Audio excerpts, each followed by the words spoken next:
Харвард е поврзан со едногодишната обука за извршни директори на мандатарот Ковачевски, кој во биографијата пријавил дека е доктор по економски науки, со дводеценијски стаж на високи позиции во телекомуникацијските компании, најмногу во Телеком. А последниот објавен труд му е за буџетирање за родова еднаквост во време на пандемија лани.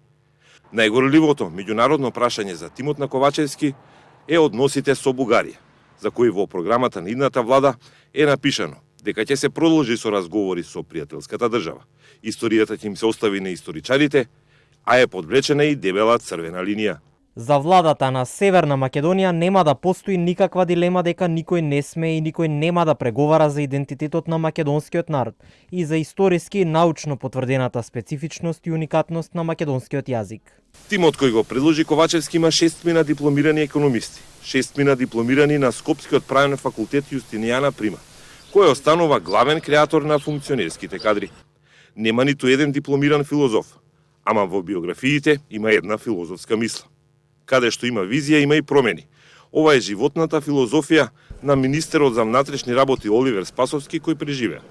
Наместо во пишана форма, преку инфографик Спасовски се представили како носител на тешки одлуки.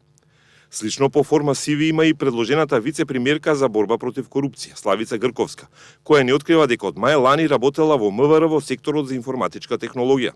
Стигнала на теренот на Спасовски само еден месец по информатичко-управната афера со стотици лажни пасоши за светски криминалци. Биографијата на Бујар Османи е кратка. Една ворд страничка на која повеќе од половина си запишал заслуги за успех во државните евроинтеграции како вице-премиер и потврдува дека единствен дипломиран лекар со медицина во владата. А не е во здравство, каде е дипломираниот стоматолог Беким Сали од Алтернатива, кој пред повеќе од една деценија во време на ДПА министерот Имер Селмани му бил шеф на кабинет. Во биографијата навел и учество на семинар за здравствен туризам пред 5 години во Бурса, Турција. За ресорот на Сали, во владината програма пишува дека ќе треба да ја стимулира вакцинацијата на младите, додека опозицијата ќе биде убедувана да гласа за законот за изградба на новиот клинички центар како државен приоритет.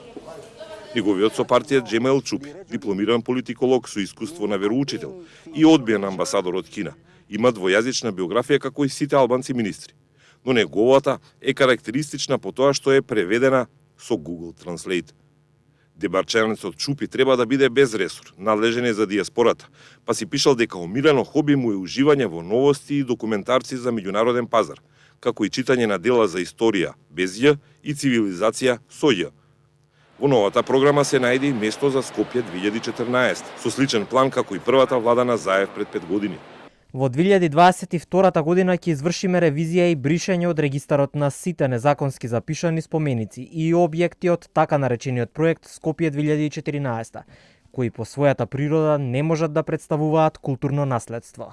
За тоа ќе треба да се грижи новата министерка, Бисера Стојчевска-Костадиновска, пратеничка позната и по скафандер гласање, дипломиран филолог и универзитетски професор по англиски јазик во Битола. Незината биографија кажува дека своевремено ја преведувала теоријата на релативност на Ајнштајн, книгата за досијата на FBI и Гордост и предрасуди од Джейн Остин, која пак во оригиналот на англиски е напишана погрешно, со 2 во CV-то на единствената професорка по англиски во новата влада. Во програмата на владата наведено е дека ќе се вложува во обновлива енергија.